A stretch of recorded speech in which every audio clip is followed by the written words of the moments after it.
you were to Google most beautiful cemeteries, you would find a lot of search results.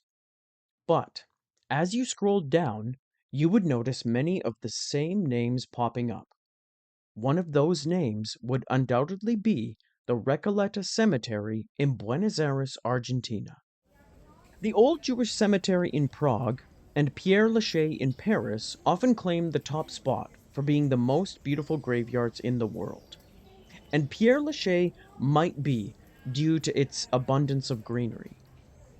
But I would argue that the Recoleta Cemetery should be considered alongside these. Here's my take on this incredible place.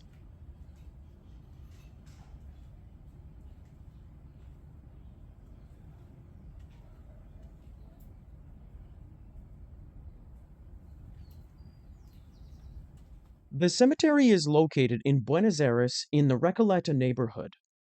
Named after the order of Franciscan monks who settled here in the early 18th century, this area was previously on the outskirts of the city. When the yellow fever epidemic broke out in 1870, the city's wealthiest citizens moved here because its high elevation decreased the presence of insects that carried the disease. Ever since, the affluent have continued to settle here, and today, the architecture, restaurants, and hotels are evidence of this.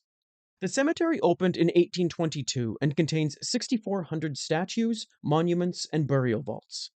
I couldn't find the exact number of internments, but I would estimate the number to be around several hundred thousand at the very least. This place is very popular, so there's probably always going to be a line.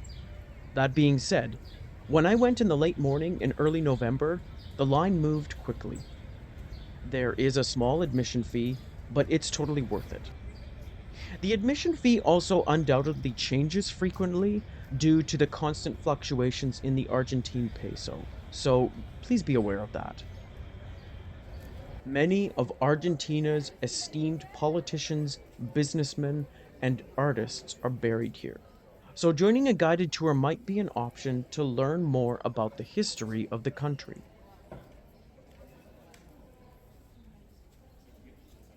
The most famous person buried here is Eva Perón, the former First Lady who died in 1952 at the age of 33. In Argentina, she is widely admired but for many others, she is most famous because of the 1996 biographical musical Evita. If, like me, you show up without a plan and just want to explore, you won't be disappointed. This is the perfect place to get lost in. With alleys and walkways forking off in all directions, you sometimes feel like you're in a maze. But don't worry, if you don't have a map, just keep to the outside wall and you will find your way out. Over 90 of the tombs here have been designated National Historical Monuments. As much as I enjoyed exploring without a plan, the magnificence of the tombs made me wish I had taken a tour to learn more about the people buried here. This is one thing I would recommend. Hire a guide or join a walking tour to get the most out of your visit.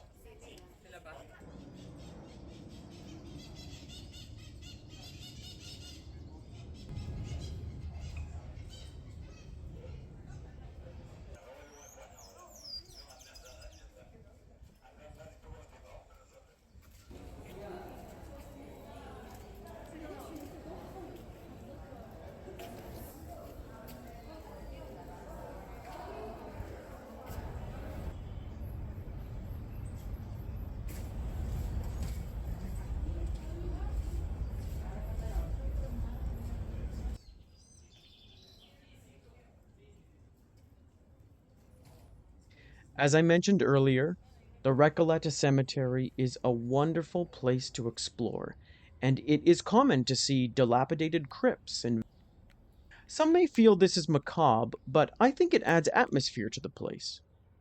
That being said, even though the cemetery is 200 years old, please be respectful when looking around or taking photos.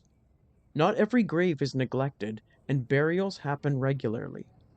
Occasionally, you come across family members visiting their loved ones and cleaning and repairing the tombs. Please be mindful of this.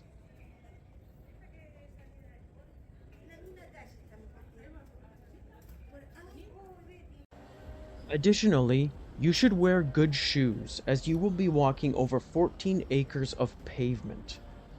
There are also no refreshments offered in the cemetery, and there's very little shade, so bring water, sunscreen, and a hat if you visit on a hot day.